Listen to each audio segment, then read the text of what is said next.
Hello, everyone.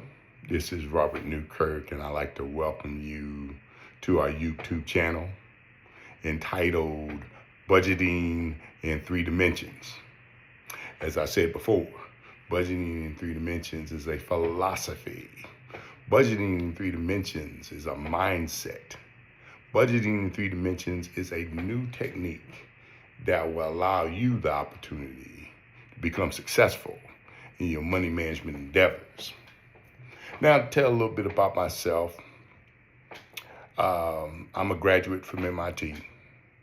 I majored in astronautical engineering, and got to work at General Electric Aircraft Engines during the Jack Welch CEO tenure, which actually my time started right around the crash of 1987. But I wasn't savvy in investment at that time. They told me, would I like to have some stock in the company? And I agreed. But when I left the company and went active duty Air Force, I ended up selling my shares. Now realizing that history was going to continue and that it was going to split 9 times in the process. So I had to become knowledgeable in investing. And thanks to a mentor that I had in the Air Force, I was able to do that. Now, we're going to have some podcasts here that are going to have some financial experts come on and tell you a little bit about what they know in terms of finance and investing. But the following podcast that's coming is a snippet of an interview that I did with Reverend Maxwell. Melvin Maxwell was my business partner for 10 years. He was also a brother of mine for 25 years. And he was self-made, and you know what I mean by self-made, by the age of 31. So he comes in and talks about commerce opportunities overseas, talks about budgeting versus gambling, and circumstances there where he was taught to budget as a kid and how he taught his kids about budgeting. So stay tuned and get some golden nuggets from Reverend Maxwell as he gives you his version of budgeting in three dimensions.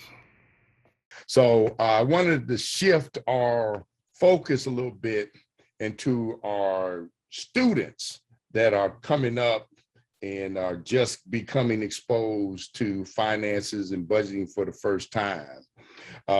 So a student just graduating from college and just getting ready to start their career, what is the best advice that you would have for them regarding their finances?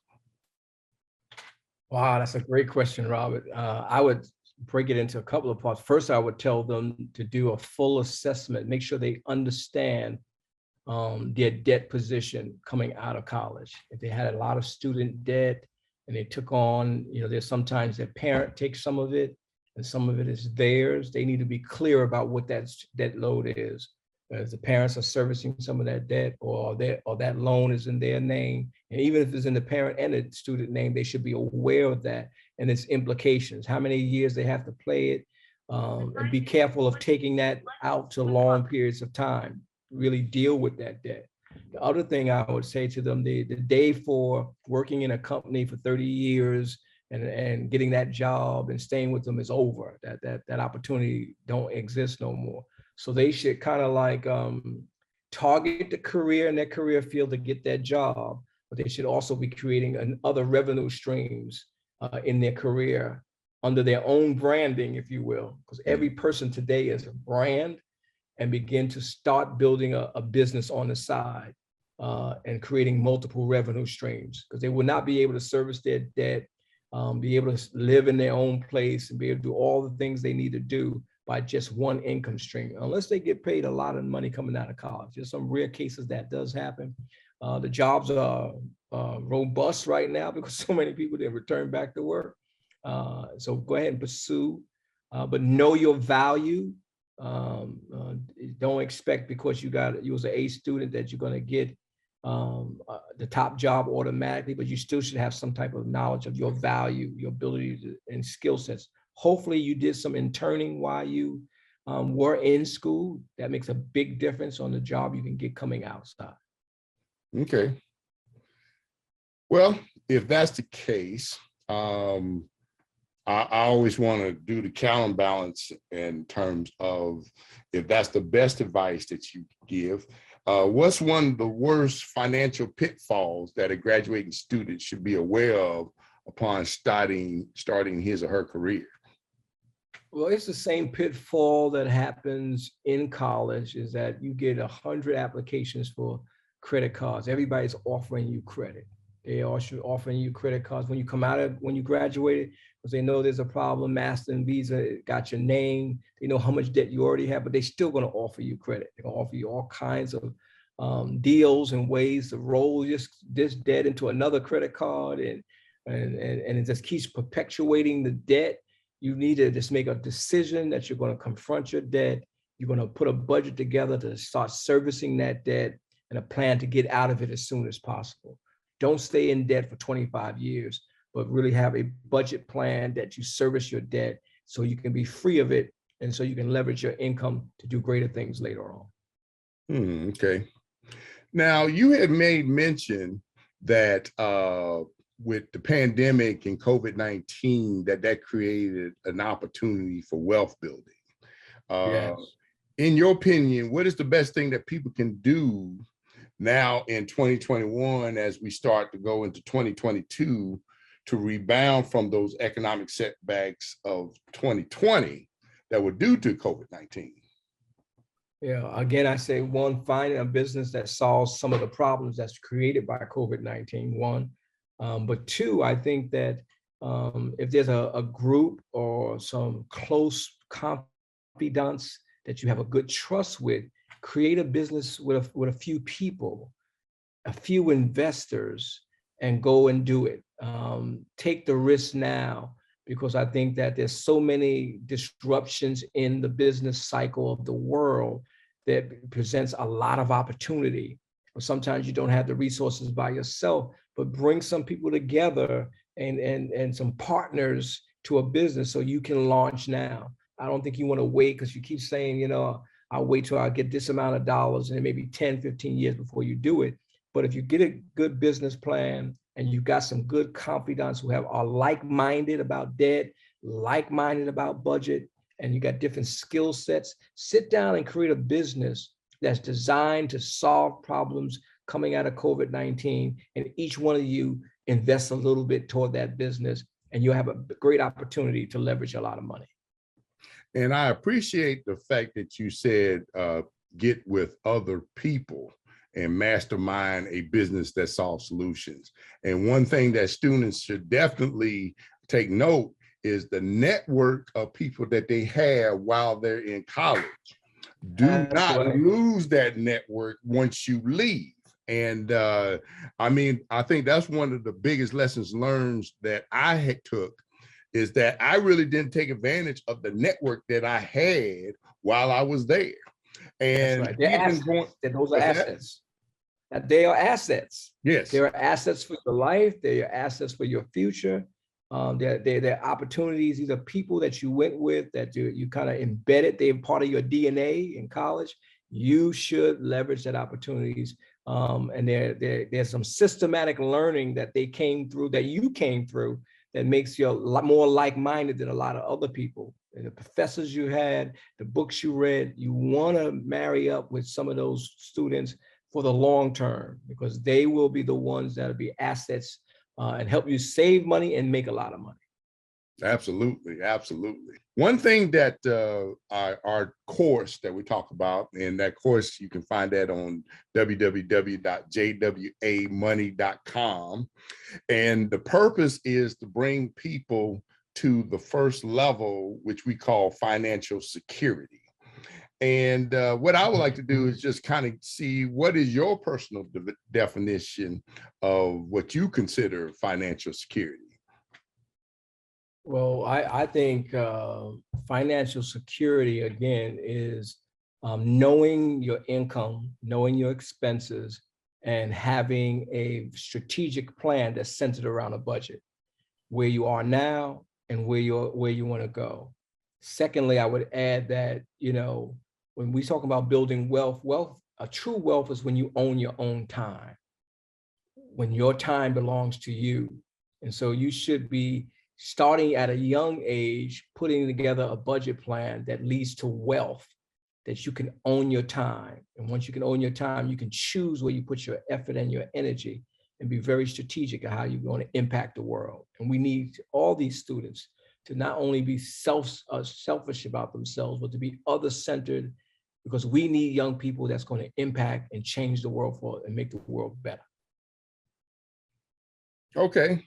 And I appreciate that, because people, I don't think they really understand the ramification of delayed gratification. And the fact that, Yes. We live in a society that wants to say that I want everything right here, right now. So that the Yes. internet, all I have to do is press a button, in a couple of days, I'll get a package. And or if I just spend this money over here real quick, I can go ahead and get this thing or this outfit I've been eyeing all weekend at the mall. But understanding that if I can just delay and put my money to work instead of me working for the money, let the money work for me, you can There actually you get go. yourself into a case of financial security where you own your own time. And I don't think people really understand the fact that of the issue of having to work means you do not own your own time, because you have to be where someone else wants you to be at a certain period of time. That's right. You talk a little bit more about that. Yeah, and I think that's, Robert, you're saying so much there that's important, because if so many people, if the young person can talk to the old version of themselves, that old version of themselves would say, do it differently, budget, name your dollars, don't spend it with irresponsibility, be frugal, be prudent, but also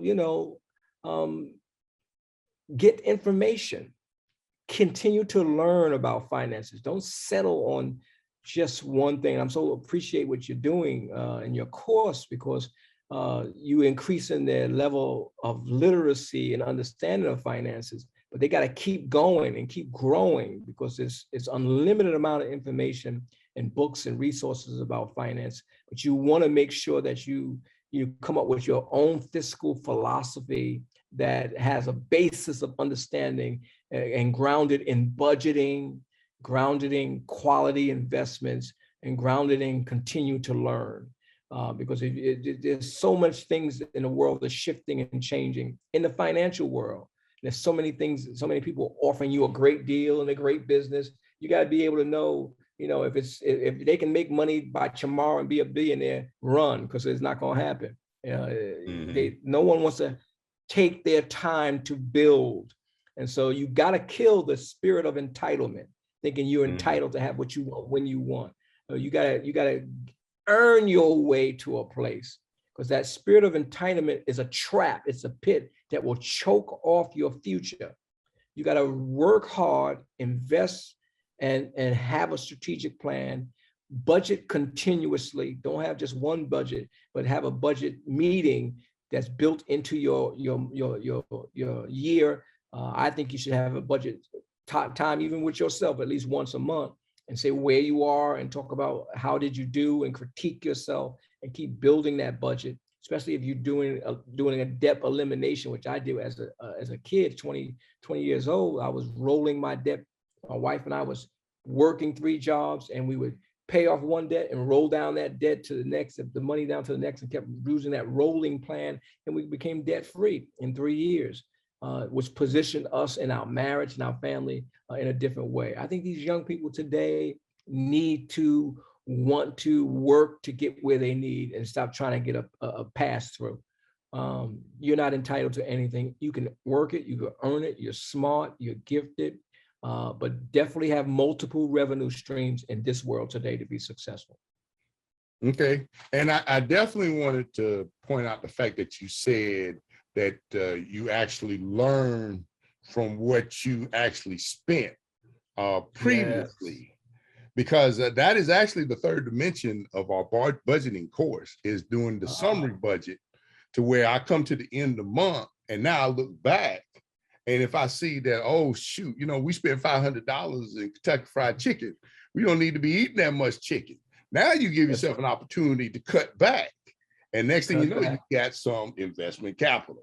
I always talk about the chicken. You can't be eating $500 chicken in the month. You just can't do it.